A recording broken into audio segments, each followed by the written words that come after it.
Yo, what's up mga gaguhit? Naputay tirahan karong mga gaguhit. Kaning bukton, dili sa atong amigo. So atong extension sa dali mga gaguhit, no? Medyo dako-dako yun nga tirada. Ang atong buhaton karong nga pesa.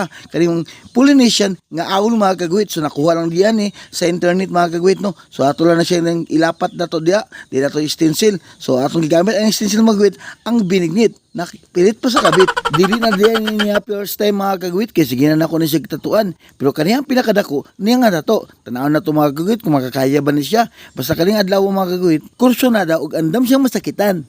So nagsugod na to mga kagawit. Dili na to sugdan, dinipit sa ikog. So ato nang gihinayan ang lain na mga kagawit, no.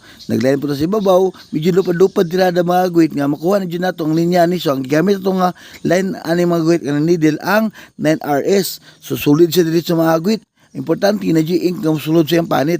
Atong bantayan mga kaguhit na di kita kurog.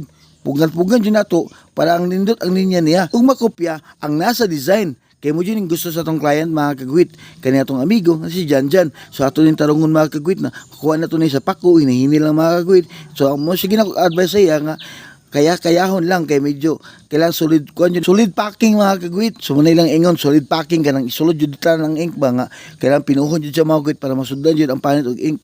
So muna mga kagwit, no. So try nung nato ni paningkamutan nato ni nga makuha na kung ma-perfect na ko ni mga kagwit kaysa ako nga part mga kagwit. Grabe kay challenging kaning design mga kagwit kay solid ang line shading. So mo jud imong paningkamutan makuha mga kagwit. Nag-bullet na ta o nag-shading na ta sa mga part nga mga shadow. So muna ni akong gingon mga kagwit, no, diri na sapit sa pako kay nahuman naman ako siya tanan og lining. So gikan sa ulo, mata, pako, ikog, so nag-lining na tanan mga kagwit. So ang atong buhaton karon ato na siyang butangan og mga shadow shading. Kay di man kakaya nga atong client karon mga kagwit. So per section sa nato ni. So mura ni among natiwas mga kagwit, mura ni among nahuman karon nga session.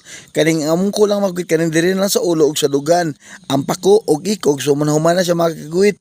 So sa ulo na lang, sa dugan, mao na lang balikan mga kagwit sa next session na mo. Daghang salamat sa inyong pagtan-aw. Bye-bye.